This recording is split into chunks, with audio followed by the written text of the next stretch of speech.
इसी आधार से परमात्मा ने तो मंदोदरी को कहा था कि तुम्हारे शंकर से ऊपर एक और परम शक्ति है, ये तो नाशवान है, इनके द्वारा दिया गया जो सुख है अक्षीणिक है, ये आपके प्रारब्ध के कर्म को नहीं काट सकते। मंदोदरी ने सारी सच्ची मानी क्योंकि साधु कह रहे थे, दूसरी बात नहीं, फिर बातें खत्म होगी। ये तो बात कोई बताने वाला मिलता ही नहीं था उस समय, तो ये सारे नकली थे, उनकी बातों को हम ऐसे ही दृढ़ता से मानते रहे। अब मंदोदरी ने फिर वो लंकापति रावण को सुनाना चाहा। रावण के अंदर तक गोबर भरा था अहंकार शक्ति का, शंकर भगवान की पूजा करके सिद्धियां प्राप्त कर रखी थी और मांस खावा शराब पीवा उसका यह अच्छी बात कैसे स्वभाव है। तो वो कहने लगा कि ए मूर्ख, तो शंकर भगवान से ऊपर मानती है, देख मेरे क्या ठाठ करा के है, 1 लाख मेरे पुत्र हैं, 1.25 लाख मेरे नाती हैं, और देख सोने की लंका बना रखी है, अरे क्या देगा तुझे वो भिखारी। मंदोदरी ने बहुत कोशिश की पर बुद्धि भ्रष्ट के बाद पल्ला पड़ी नहीं। फिर मंदोदरी ने कहना ही बंद कर दिया। उसके बाद फिर क्या होता है कि उसने सोचा चल और कोई मेरी चर्चा सुनने वाला नहीं, ये ऐसा ज्ञान है इंसान दूसरे को सुनाए बिना रह नहीं सकता। तो उसने अपने देवर रावण के छोटे भाई विभीषण से समझाया ये ज्ञान, और विभीषण ने ये ज्ञान स्वीकारा और विभीषण ने भी परमात्मा से दीक्षा ली और वो भक्ति की। अब हम आते हैं उस बात पर कि जिस समय सीता जी का अपहरण हो गया और उसकी खोज हो रही थी, कोई पूर्व में ढूंढ रहा था, कोई पश्चिम में खोज रहा था, कोई उत्तर कोई दक्षिण में। जैसे किसी की गाय गुम हो जाए, कोई इधर घूम रहा है, कोई इधर ढूंढ रहा है, कोई ऐसे हो रहा, ऐसी दशा थी। अब यहाँ इस कथाओं से आपको बहुत सा निर्णय मिलेगा, और आपने ये कथा खूब सुन रखी थी पर इनका निष्कर्ष नहीं निकाला था। अब जैसे जड़ी बूटियाँ रखी हैं और उनकी गुण भी लिख रखे हैं, बड़ी अच्छी हैं, लेकिन उनसे औषधि बनाने वाला जब तक नहीं मिलेगा तो उन जड़ियों से क्या लाभ है, उनके ज्ञान से भी, उनकी कथाओं से भी। आपने ये भी सुना होगा कि जिस समय श्री रामचंद्र जी की सीता उठा ली गई थी और वो पेड़ पौधों से भी लिपट लिपट कर पूछ रहे थे, डकरा रहे थे, रो रहे थे, पशुओं से भी गले से मिलकर पूछ रहे थे, आपने मेरी सीता देखी। आकाश से कहते हैं भगवान शंकर और पार्वती ऊपर से देख रहे थे कि नीचे कौन रो रहा है। तो भगवान शंकर ने उनको प्रणाम किया ऊपर से ही, क्योंकि ब्रह्मा विष्णु शिव ये 3 भाई हैं। ब्रह्मा जी बड़े हैं, विष्णु जी बीच वाले हैं, शंकर जी सबसे छोटे हैं। और पार्वती जी तो शंकर भगवान को सुप्रीम पावर मानती थी, एक तो पति परमेश्वर, फिर महादेव नाम से जाने जाते थे। तो पार्वती जी ने कहा कि आप महादेव होकर के किसको नमन कर रहे हैं, कि सामने त्रिलोकीनाथ भगवान विष्णु है, नीचे उनकी पत्नी सीता को कोई उठा ले गया है, वो लीला करने आए हुए। अपने बड़े भाई यानी भगवान को, विष्णु भगवान को मैं प्रणाम कर रहा हूँ। अब पार्वती जी ने सोचा कि भाई भगवान रोए, ये दोनों बात नहीं हो सकती। ये रामचंद्र दशरथ पुत्र है, ये रो रहा है, भटक रहा है, इसको आप परमात्मा कह रहे हो। भगवान शंकर बोले पार्वती आप नहीं जानते, ये सचमुच ऐसा ही है, इनको अब नहीं कोई पहचान पा रहा है। तो पार्वती ने कहा कि मैं परीक्षा लूँगी और सीता रूप बना कर जाऊँगी, यदि ये मुझे पहचान लेगा तो मैं मान लूँगी वो भगवान है, और नहीं तो मैं कतई नहीं मानूँ। तो भगवान शंकर ने कहा कि यह गलती मत करना, यदि तूने सीता रूप बना लिया तो तू मेरे काम तक गई, तू मेरे बड़े भाई की पत्नी का रूप बनाओगी तो मेरे लिए पत्नी रूप में स्वीकार्य नहीं रहेगी, तो माँ के तुल हो जाएगी। उस समय तो पार्वती ने कहा कि ठीक है, नहीं मैं नहीं जाऊंगी जी, अब शिव जी गए सैर सपट्टे को, और आदत है ये, इस मन का स्वभाव है कि क्या पता चलता, अभी 2 मिनट में परीक्षा लेकर आती हूँ। सीता रूप बनाया, रामचंद्र जी के सामने खड़ी होगी, जिधर से रास्ते में खोजता हुआ जा रहा था। रामचंद्र जी ने कहा कि हे दक्ष पुत्री माया, हे राजा दक्ष की बेटी, आप भगवान शंकर को कहाँ छोड़ आई, अकेली कैसे वन में? तो शर्मिंदा हुई और कहा कि सचमुच शंकर भगवान जी आपको ठीक ही प्रणाम कर रहे थे, नमन कर रहे थे, आप तो सचमुच भगवान हैं। अपने आत्मा यहाँ देखना एक पॉइंट सोचने का है। श्रीमद् भगवद गीता अध्याय नंबर 7 के श्लोक नंबर 6, 7, 8 में स्पष्ट किया है कि ये काल बोलता है गीता को, जो ब्रह्मा विष्णु में इसका पिता है। ये कहता है कि अर्जुन, बुद्धिमानों की बुद्धि और बलवानों का बल मेरे हाथ में है। जब चाहे स्विच ऑन कर दूं इनकी बुद्धि का, और जब चाहे ऑफ कर दूं। जैसे महाभारत के अंदर अर्जुन को ताकत दे दी और लाखों लोगों का नाश कर दिया उस काल से प्राप्त शक्ति से, और फिर वही अर्जुन जब श्री कृष्ण जी का निधन हो गया था, एक हत्या हो गई थी, और सारे यादव आपस में लड़ मरे थे, उनकी पत्नियों को लेकर आ रहा था। रास्ते में जंगली लोगों ने, भीलों ने अर्जुन को पीटा, लूटा, और वही धनुष जिसे महाभारत का युद्ध जीता था वो साथ लिए रहता था उसको, और उस दिन उसके हाथ नहीं उठे, खड़ा खड़ा कांपा वो। जब सारा काम हो लिया, वो भील भ्याल पीट कर लूट कर कुछ औरतों को भी ले गए और चले गए, तब अर्जुन कोस रहा श्री कृष्ण जी को कि श्री कृष्ण बड़ा धोखेबाज था, इसने हमारे साथ बड़ा धोखा किया है। पहले तो मुझे शक्ति दे दी और ना जाने कितने जीवों का नाश करा मैंने, और आज मैं खड़ा खड़ा पिट रहा हूँ, वही अर्जुन हूँ और वही गांडीव धनुष है मेरे पास, आज ये मेरे से प्रतिज्ञा भी नहीं चढ़ाई जा रही इसकी। तो परमात्मा ने बताया कि ना श्री कृष्ण धोखेबाज था, ये सारे इस काल के अधीन हैं, इसके रिमोट से चलते हैं। तो उसी ने, काल ने जब विनाश कराना था महाभारत का, तो अर्जुन को ताकत दे दी और फिर वापस ले ली, उसने अपना काम करा दिया जो करना था नाश। अब अर्जुन कितना पिट्टो।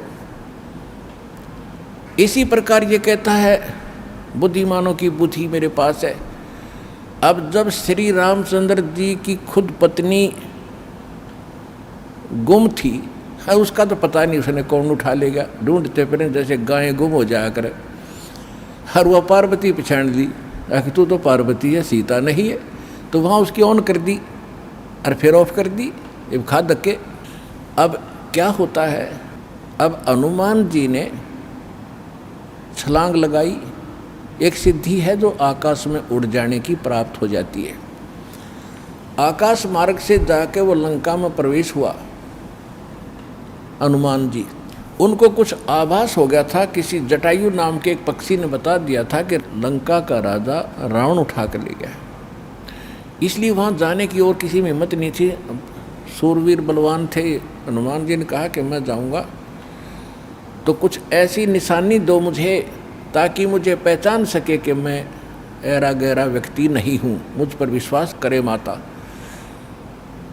तो कहते हैं रामचंद्र जी ने अपनी छाप दे दी, अंगूठी निकाल के, उस पर नाम लिखा था उनका, और उसको सीता खूब पहचानती थी। उधर से सीता को घना दुखी कर ही रखा था, सता रखा था रावण ने, एक नौलखे बाग में छोड़ रखा था और उससे रोजाना यातना दिलाता था, और अपनी पत्नी बनने की स्वीकृति वो उससे करवाना चाहता था, वो उसने स्वीकार नहीं की।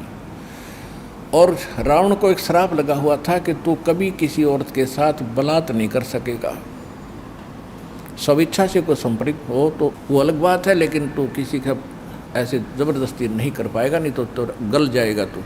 इस डर से वो ज़बरदस्ती नहीं कर पा रहा था, और उधर से उसको पीड़ित कर रहा था कि स्वयं यश कर दे, लेकिन वो सीता ने नहीं किया था।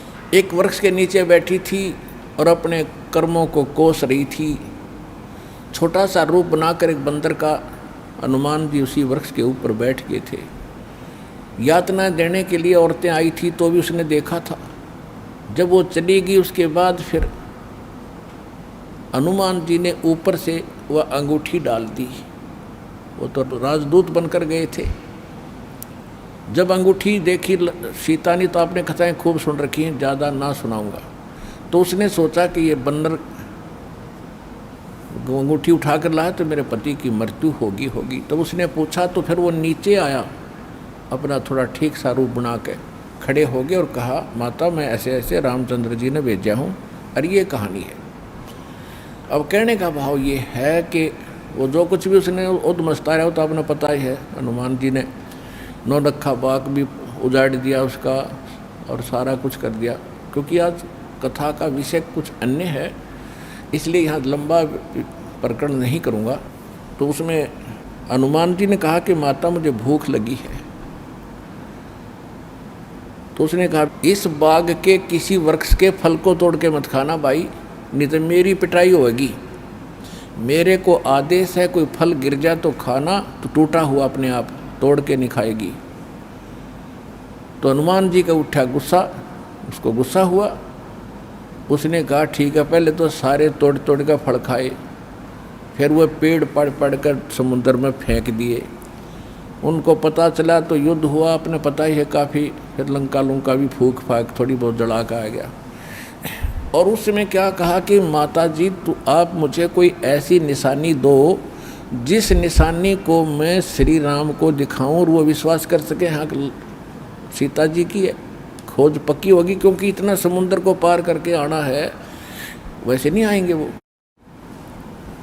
तो सीता ने अपना एक कंगन निकाल के दे दिया, कंगन हाथ में जो पैर रखा था सोने का, और कहा भाई इस चूड़ी को दिखा देना, वो खूब समझ जाएंगे। अब वो कंगन लेकर हनुमान जी ने फिर छलांग लगाई।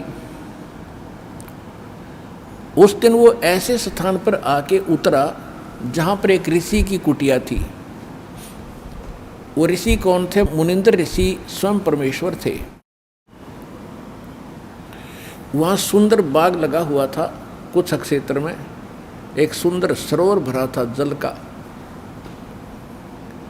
तो सुबह सुबह का समय था। हनुमान जी ने सोचा कि बहुत मनोरम स्थान है और यहाँ कुछ स्नान करूँगा, सामने बाग सुंदर फलों से लदपद है, आहार करूँगा और फिर ऋषि जी भी साथ में हैं, इनके दर्शन करूँगा, पहले स्नान कर लेता हूँ। अब जो कंगन वो लाया था उसको रख दिया पत्थर पे और स्नान करने के लिए प्रवेश किया सरोवर में। अब उन्होंने जो ही स्नान करने की चेष्टा की, लेकिन एक दृष्टि थी ऐसी कंगन पे कि जय ये कंगन गुम हो गया, कोई जानवर पक्षी उठा ले गया तो मेरी सारी मेहनत व्यर्थ जाएगी, सब परिश्रम व्यर्थ होगा। इसलिए नहा रहा था पर नज़र था जैसे सर्प का मणि के ऊपर रहती है ओस चाटते समय, तो इसी प्रकार नहा रहा था, दृष्टि कंगन पे। इतने में एक बंदर आया, दौड़ा दौड़ा और कंगन उठाकर भाग लिया। आगे आगे बंदर, पीछे पीछे हनुमान। उस ऋषि के आश्रम में बंदर प्रवेश कर गया। बाहर आंगन में एक घड़ा रखा था, अच्छा बड़ा घड़ा। बंदर दौड़ता दौड़ता घड़े में कंगन डालकर आगे भाग गया।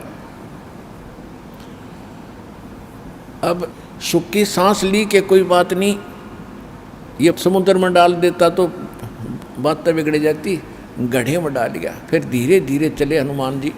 पहले गड्ढे में देखा उसने, ऋषि को तो पीछे प्रणाम करना था, तो घड़े में क्या देखा कि घड़े के अंदर ऐसे ऐसे कंगन हजारों की संख्या में पड़े, सेम टू सेम। अब उसने सोचा भाई मैंने तो इतनी पहचान नहीं, कोई कंगन कौन सा है। और श्री रामचंद्र जी तो सारा जानते हैं, उनके कंगन के ऊपर सारी निशानियों को पहचानेंगे, और मैं कोई गलती से दूसरा उठा ले गया तो वो मानेंगे नहीं। इसलिए वो ऋषि जी के चरणों में प्रणाम किया। परमात्मा ने मुनिंद्र रूप में बैठे थे, पूछा कि पहलवान कैसे आए। हनुमान जी ने कहा कि ऋषि जी आप कौन सी दुनिया में रहते हो। मुनिंद्र जी ने कहा क्या बात है, मैं तो इसी पृथ्वी धरातल पर ही तो रहता हूँ, क्या आपको नहीं पता आज श्री राम के ऊपर कैसी आपत्ति आई है, ऐसे ऐसे उसकी पत्नी गुम हो गई थी, वो माता की खोज करके मैं आया हूँ। तो परमात्मा ने पूछा कि भाई कौन से राम की बात कर रहा तू।